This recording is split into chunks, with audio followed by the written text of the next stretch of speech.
नीचे सम्राट अशोक पर आधारित बिल्कुल नई, मौलिक, भावनात्मक और 30 मिनट लंबी कहानी प्रस्तुत है। यह कहानी मंच, कक्षा, सभा या सांस्कृतिक कार्यक्रम में सुनाई जा सकती है। इसमें इतिहास के तथ्य तो हैं, लेकिन कथा का रूप पूरी तरह नया और सुनने योग्य है। सम्राट अशोक, युद्ध से बुद्ध तक, 30 मिनट की एक नई कहानी। प्रस्तावना।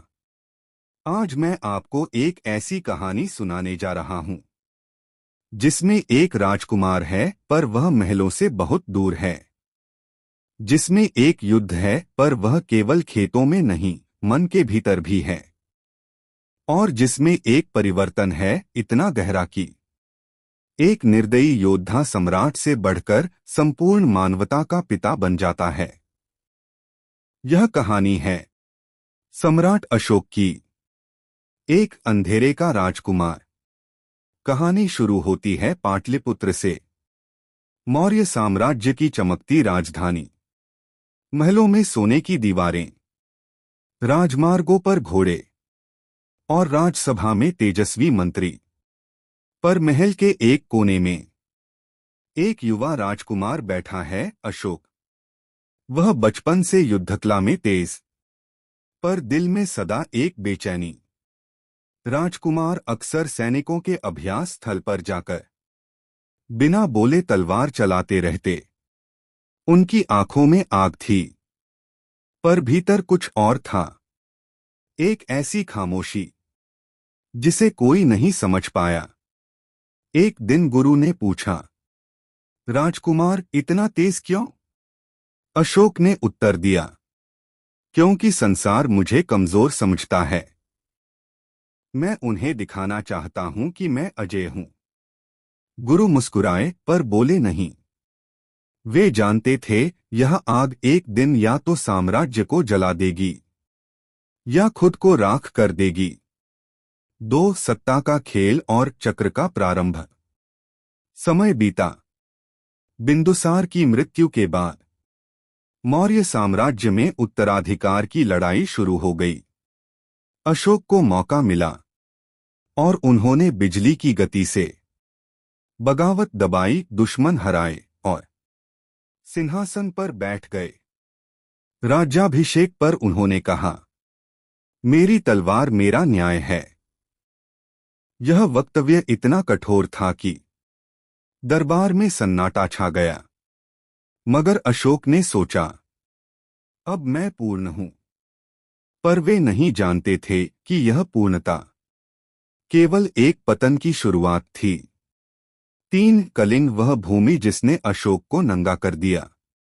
कहानी का सबसे महत्वपूर्ण अध्याय आता है कलिंग का युद्ध।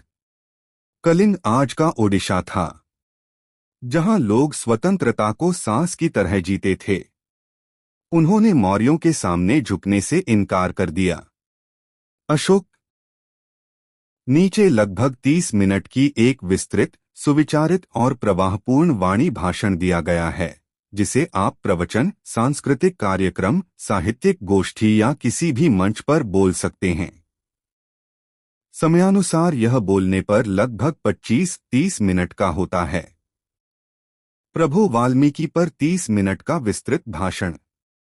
मान्यवर उपस्थित सज्जनों, आदरणीय अतिथिगण और मेरे प्रिय भाइयों बहनों, आज हम सभी यहाँ एक ऐसी महान विभूति को स्मरण करने के लिए एकत्र हुए हैं, जिनका नाम भारतीय संस्कृति, अध्यात्म, साहित्य और आदर्श जीवन की धारा में सदैव अमर रहेगा।